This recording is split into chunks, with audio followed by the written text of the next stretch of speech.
Muy buenos días, señor presidente, con su permiso. Buenos días a todas y a todos. Se va a presentar el día de hoy el avance de cero impunidad. El día de hoy toca ver jueces que favorecen a presuntos delincuentes.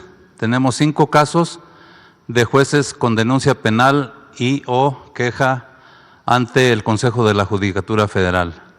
8 casos de jueces cuyas resoluciones fueron impugnadas por el Ministerio Público y algunas resueltas favorablemente por el Tribunal de Alzada. 8 casos de magistrados y jueces que ante la comisión de delitos graves se oponen a la aplicación de la prisión preventiva oficiosa como medida cautelar. Y por último, el caso del secuestro, tortura y asesinato del hijo del poeta y activista social Javier Sicilia. Adelante. Adelante. El primer caso del juez de control en Querétaro, Eduardo Alberto Osorio Rosado. Su actuación ha motivado la presentación de una denuncia penal en su contra por el delito contra la administración de la justicia y 2 quejas ante el Consejo de la Judicatura Federal.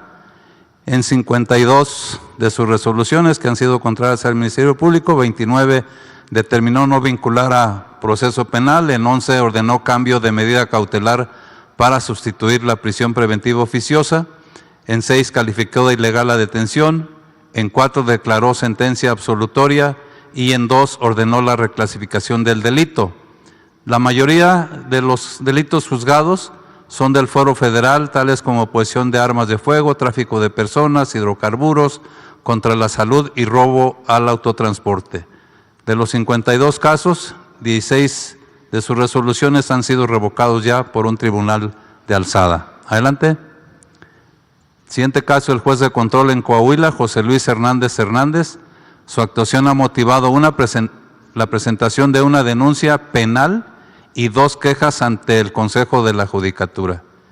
En relación con el caso de la tragedia en la mina El Pinabete en Sabinas, Coahuila, en la que quedaron atrapados 10 mineros, el juez Hernández Hernández decretó la no vinculación a proceso de 2 imputados por el delito de explotación ilícita de bienes nacionales.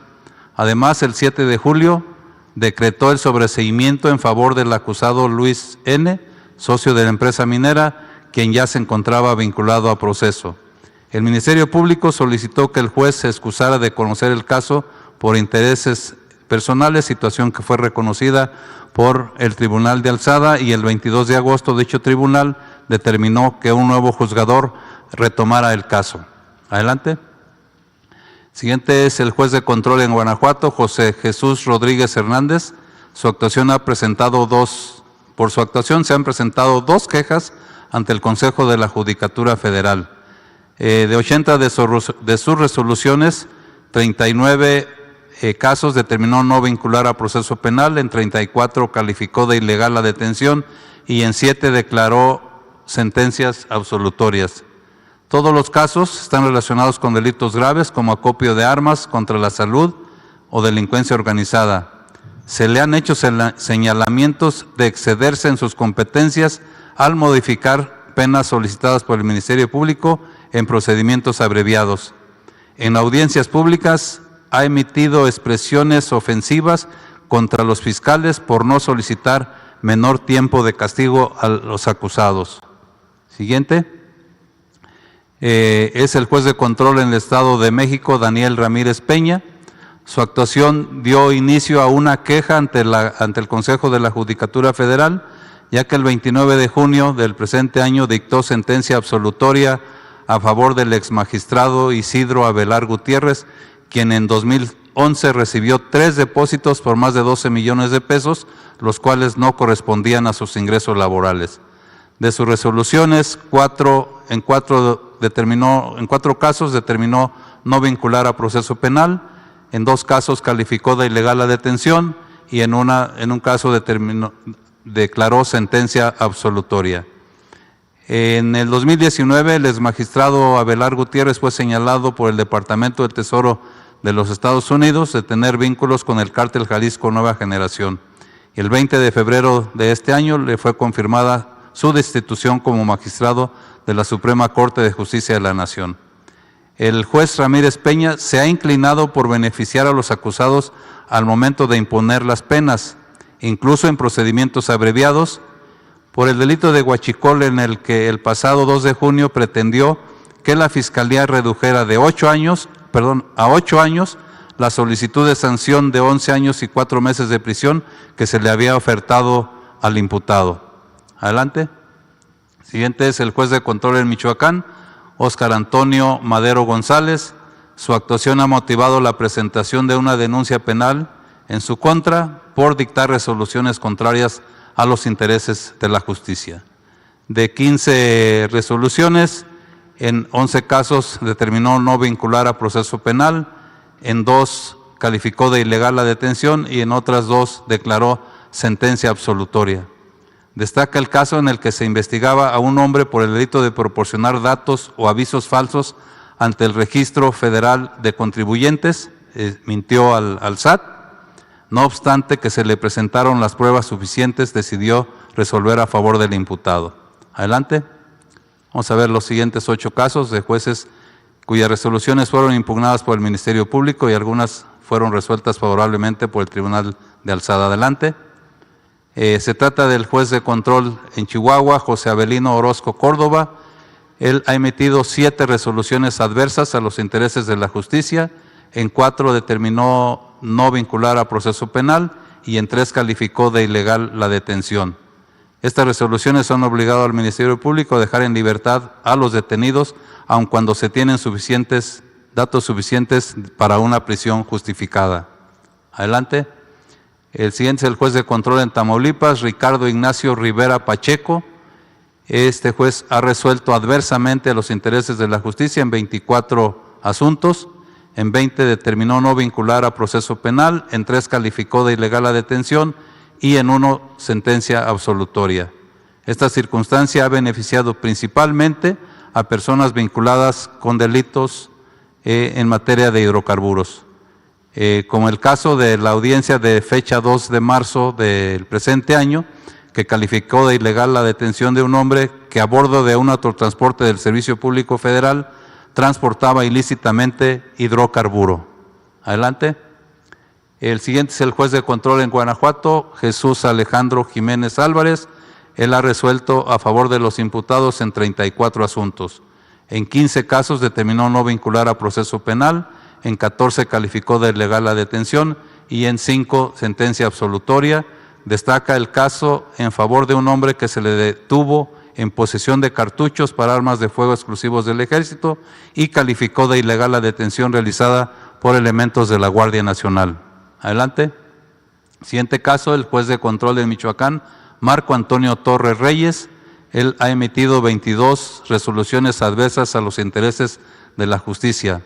En 9 casos determinó no vincular a proceso penal, en 10 calificó de ilegal la detención y en 3 determinó sentencia absolutoria.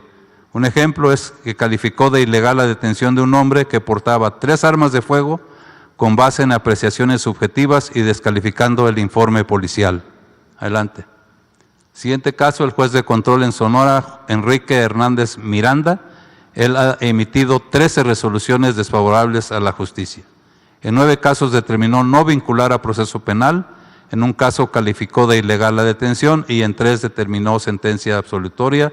Un caso relevante fue que en la audiencia del 19 de julio del presente año determinó no vincular a proceso a un hombre investigado por el delito de tráfico de migrantes agravado y cohecho, quien a bordo de un autobús transportaba a 116 personas originarias de Guatemala, Honduras y El Salvador, y de los cuales 37 eran niñas, niños y adolescentes.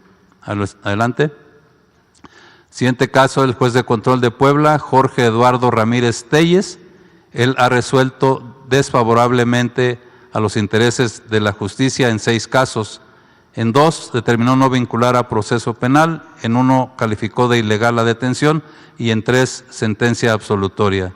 Destaca aquí la audiencia del 25 de abril del 2023, cuando dictó sentencia absolutoria en favor de un hombre por el delito de portación de arma de uso exclusivo y posesión de cartuchos, quien fue detenido portando una pistola calibre 38 Super y en su vehículo transportaba 3 fusiles calibre 223. Adelante. Siguiente caso es el juez segundo de Distrito de Sinaloa, Pedro Jara Venegas. Él concedió la suspensión provisional para que se devolviera un inmueble en cuyo interior se había asegurado un laboratorio para la fabricación de narcóticos.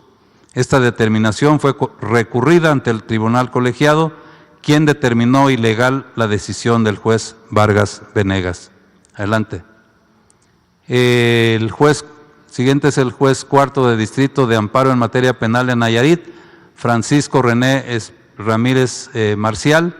Él concedió un amparo para la devolución de una aeronave que en su interior se habían localizado drogas y dinero, sin notificar a la autoridad responsable y ordenando el cumplimiento sin reservas de dicha sentencia. Además, multó en cada acuerdo al agente del Ministerio Público Federal que tenía asegurada la aeronave y al delegado de la Fiscalía General de la República en Nayarit por no ejecutar su resolución de manera inmediata. Se presentaron los recursos correspondientes ante el tribunal colegiado, quien determinó se repusiera todo el procedimiento del juez Ramírez Marcial por ser irregular. Adelante. Ahora 8 casos de magistrados y jueces que ante la Comisión de Delitos Graves se oponen a la aplicación de la prisión preventiva oficiosa como medida cautelar. Adelante. Tenemos en este caso el magistrado Martín Soto Ortiz y el magistrado Rafael Remes Ojeda y el licenciado Ricardo Reyes González, secretario del tribunal en funciones de magistrado. Ellos integran el primer tribunal colegiado en materia penal del séptimo circuito. En un caso relacionado con un acusado por el delito de pederastía agravada, en audiencia del 21 de julio dejaron sin efecto la medida cautelar de prisión preventiva oficiosa, beneficiando a un presunto pederasta, pues a su consideración ello afectaba su derecho de libertad. Adelante. Los mismos integrantes de este tribunal, en este caso relacionado con un acusado por delito de homicidio calificado y daños, en audiencia del 27 de julio del presente año, cesaron la prisión preventiva oficiosa a favor de un presunto homicida, pues consideraron que se le causaría un daño a su derecho a la libertad. Adelante. Relacionado con un acusado por el delito de homicidio calificado, el juez Luis Rafael Bautista Cruz, juez tercero de distrito del séptimo circuito del estado en Veracruz, el 4 de agosto determinó dejar insubsistente la prisión preventiva oficiosa impuesta a un presunto homicida para que el juez de control le imponga otra u otras medidas cautelares. Adelante. Aquí relacionado con un acusado por el delito de homicidio doloso calificado, el juez Rafael González Castillo, juez segundo de distrito de procesos penales en materia de amparo en materia penal en el estado de Veracruz, el 18 de mayo ordenó dejar insubsistente la prisión preventiva oficiosa impuesta a un presunto homicida para que el juez de control le imponga otra u otras medidas cautelares. Adelante. Aquí relacionado con un acusado por los delitos de homicidio doloso calificado y pederastía agravada, la magistrada María Elena Leguízamo Ferrer, el magistrado José Saturnino Suero Alba y el magistrado Antonio Soto Martínez, que integran el segundo tribunal colegiado en materia penal del séptimo circuito en Veracruz, en audiencia del 29 de junio del presente año, otorgaron un amparo a un presunto homicida y pederasta y dejaron insubsistente la medida cautelar de prisión preventiva, pues a su consideración dicha medida vulnera los derechos humanos del detenido. Adelante. Relacionado con 2 personas acusadas de secuestro agravado, los mismos magistrados, en audiencia del 15 de junio del presente año, otorgaron el amparo a 2 presuntos secuestradores, a quienes le revocaron la medida cautelar de prisión preventiva oficiosa, pues a su consideración violaba sus derechos humanos. Adelante.